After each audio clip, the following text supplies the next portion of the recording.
How are you so composed, so calm, so full of energy? And आपकी जो career की trajectory है, what drove it? Was it justice? Was it क्या देख के आपने अपने career की trajectory sort of move की? That's a very story. Thank you very much for your kind words. और अब I hope कि जी नहीं होगा हमारे बीच में इंशाल्लाह. Because मैं ये जीवी में believe ही नहीं करती. मुझे लगता है कि बहुत खास तौर पे बात करते हुए you should be very sincere and you should be very strict और मतलब एक simple होना चाहिए, सामने straight होना चाहिए, बराबरी होनी चाहिए. So ये मेरा जो political career है वो बहुत different है आम लोगों से. मेरी कोई planning नहीं थी.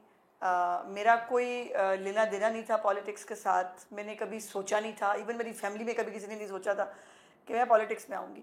बट एक्सीडेंटली मतलब माय फादर उन्होंने ही was the founder member of People's party.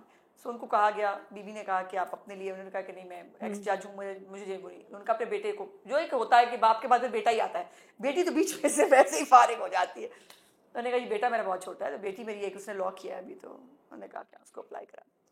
और मैं उन दिनों थोड़ा सा कुछ ज़िंदगी के एक बहुत मुश्किल फेज से गुजर रही थी. सो आई थिंक तब भी डैडी का ये वो फेथ था कि मैं दुनिया में हांडी रोटी करने के लिए नहीं आई हूँ, मैं एक आम औरत नहीं हूँ और मुझसे अल्लाह पाक ने कुछ डिफरेंट काम लेना है. ये उनका हमेशा से एक कॉन्फिडेंस था और एक उनकी फ़िलॉसफी थी कि मैं आम औरत नहीं हूँ. सो मुझे मैं बहुत आम औरत थी बाय द वे, बहुत वो ना था परांदा और चूड़ियाँ और चूड़ी पजामा और उस टाइप का. एक के बस शादी होती है, फिर एक घर होता है, फिर बच्चे होते हैं, फिर बस सब खुशी खुशी रहते हैं. तो वो खुशी खुशी नहीं रहते हैं, वो बीच में क्या होता है ये मैंने कभी सोचा ही नहीं था. I got married in the age of 21 and then I got divorced in the age of 23. तो इट वॉज बहुत अर्ली था मेरे लिए. मेरे लिए अभी मेरी दुनिया को समझ ही नहीं पाई थी. अभी मैं कॉलेज से निकली थी और कॉलेज से निकलते ही मेरी शादी हो गई. और फिर जिन सर्कमस्टांसेस में मैं रही, फिर उसके बाद 2 बच्चे थे मेरी गोद में, और उन बच्चों के साथ ज़िंदगी को दोबारा से शुरू करना मेरे लिए आसान नहीं था, बिल्कुल नहीं था. बहुत सारे फेजेस आए ज़िंदगी में, लेकिन मेरे फादर जो है ना वो मैं कहती हूँ कि जिस तरह के वालिद साहब अल्लाह पाक ने मुझे दिए, अगर हर बेटी का बाप ऐसा हो जाए ना तो कोई बेटी थक के हार के घर नहीं बैठेगी. अल्हम्दुलिल्लाह. और हम 6 बहनें, मेरी 5 बहनों के बाद एक भाई हुआ था, तो हम 5 बहनें पहले हैं, उसके बाद एक भाई है. तो वो भी एक वो था, बहनें ही बहनें हैं, बेटियां ही बेटियां हैं, वो भी एक उस वक़्त ये भी चलता था. बट वो कभी वो कहते थे कि मेरी बेटी सही सलामत है, हाथ पैर सलामत हैं, अच्छी प्यारी है, बस ठीक है, अल्लाह का शुक्र है, क्या फ़र्क पड़ता है. लेकिन दुनिया में बहुत होता था बेटियाँ हो गई. तो एक वो प्रेशर था कि मैं सबसे बड़ी हूँ और अब मेरे बाद जो है वो मेरी 5 बहनें हैं. और ये आपको पता है एक टैबू है हमारी सोसाइटी के अंदर कि डिवोर्स होती है तो फिर वो औरत की गलती होती है, और मैं भुगतती हूँ उसको आज भी. नादिया, मेरी जब सियासी मुखालिफिन को कोई बात नहीं मिलती है मुझ पर करने के लिए, तो फिर वो मेरी डिवोर्स को लेके आते हैं. मेरी डिवोर्स इज़ ए ताना फॉर मी. और बग़ैर ये देखे और सोचे समझे या जाने बगैर कि ये किन सर्कमस्टांसेस में हुई, क्यों हुई, उसके पीछे क्या था, मैंने क्या लाइफ देखी है. और वो अब तो मजाक है. तो पता है सोशल मीडिया के ऊपर मेरे नाम के साथ 3 तलाक़ें, मरियम औरंगज़ेब के नाम के साथ ये तलाक़ें, फ़लानी औरत के साथ.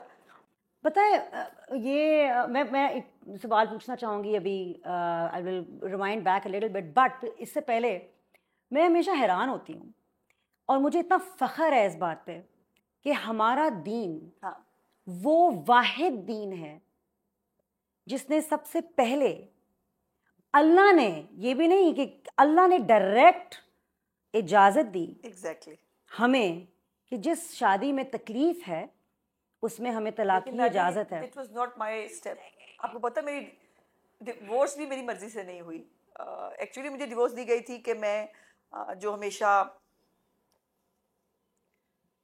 माफ़िया मांगा करती थी, पाँव पकड़ पकड़ के, मुझे माफ़ कर दो, तुम्हारे बाप ने ये क्यों कहा कि मेरी बेटी मेरा हीरा है, तुम्हारे बाप ने ये क्यों कहा कि तुम्हारा आईडी कार्ड का नंबर तुम्हें याद होना चाहिए था, तो मेरी इंसल्ट हो गई है. तो वो एक्चुअली उसको लगा ये कि मैं फिर से डैडी को लेके माफ़ी मांगती वापस आऊँगी, और but daddy took a stand and वो बिल्कुल नहीं माना. God bless your daddy. बिल्कुल नहीं माना. God bless your daddy. और उन्होंने मुझे कहा कि तेरा फेट आज भी यही है, तेरा फेट साल 2 साल बाद भी यही है, ये होगा कि तेरे साथ बात हर साल का एक बच्चा होगा तेरी गोद के अंदर, और तेरे साथ होगा यही, बिकॉज वो इंसान रहने के काबिल नहीं है, so don't go after him.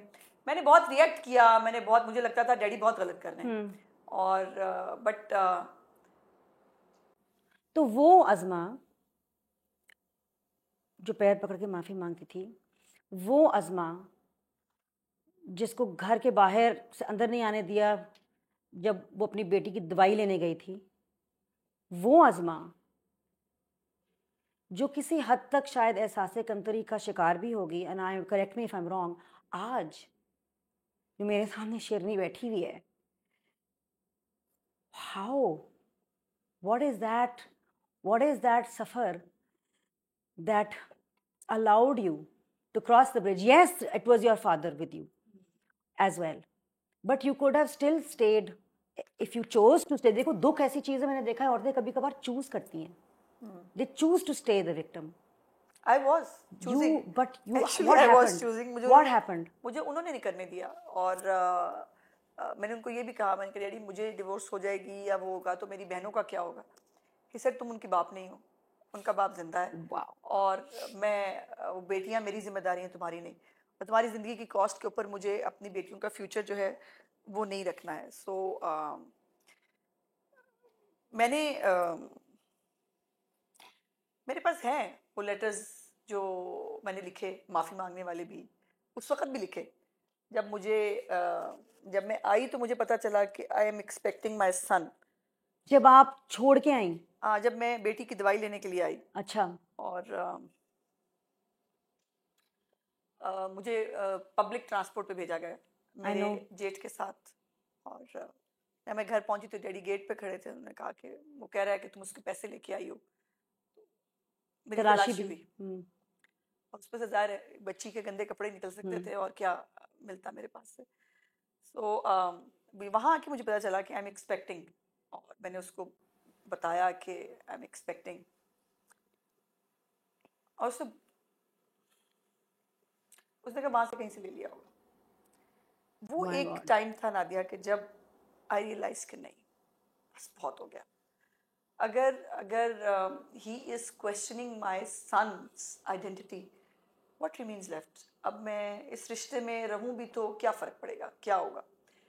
लेकिन एक वो था ना कि एक उम्मीद, एक वो था शायद वापस आ जाए, शायद उसको रियलाइज़ हो जाए, वो हो जाए, बट अल्लाह पाक ने मुझे वो नहीं बनाना था ना, बिल्कुल, मुझे ये बनाना अल्हम्दुलिल्लाह, अल्हम्दुलिल्लाह।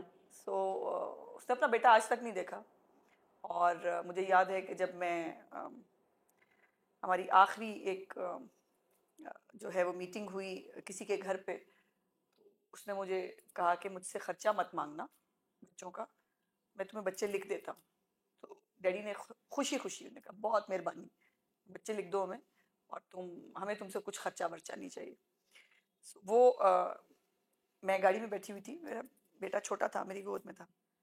अपने भाई के बेटे को ना ऐसे उंगली लगा के मेरी गाड़ी के पास से बार बार गुजरता, एक एक अजियत देने के लिए शायद ये वो, लेकिन वो मोमेंट्स उस वक्त अजियत थे नादिया, बट अब मेरी स्ट्रेंथ है। अब मैं जब भी उन चीज़ों के बारे में सोचती हूँ, आई डोंट नो, अभी तक ये जो अभी मैं अपने आप को ना बहुत कर्ज करती हूँ कि मुझे रोना नहीं है, आई कांट मैं नहीं रो सकती, ये अभी तक नहीं हो सका सिर्फ। लेकिन क्यों आप कहती हैं अपने आप को कि आप नहीं रो सकती? या मुझे नहीं रोना, मुझे उसके लिए क्यों रोना है? आप उसके लिए तो नहीं रो रही। गुड विद माय लाइफ, मुझे अल्लाह का शुक्र है, उसकी परवरदिगार की ज़ात ने बहुत एहसान किया, अल्हम्दुलिल्लाह, उसकी ज़ात ने मुझे कहाँ से कहाँ पहुँचा दिया, मैं कभी सोच भी नहीं सकती थी। but maybe you cry not for him but for who you were at that time. नहीं, मुझे कभी कभी वो मुझे समझ नहीं आती, मुझे यकीन नहीं आता कि मैंने ये सब बर्दाश्त कैसे कर लिया था।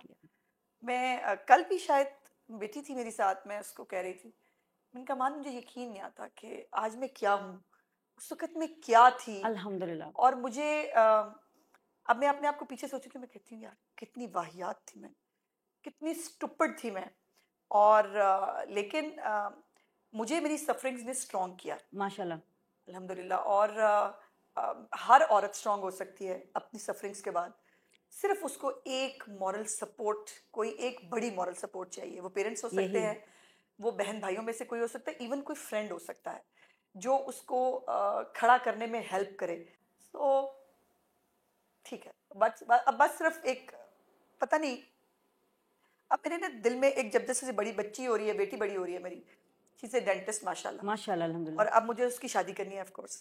सो वो ना उसके बड़े होते साथ साथ ना, अब मेरा वो जो अंदर का एक वो सारा ट्रॉमा है ना जो मैंने सब फेस किया है, वो अब फिर से कहीं कहीं मुझे लगता है कि उठ के ट्रिगर हो आता जाता है, है।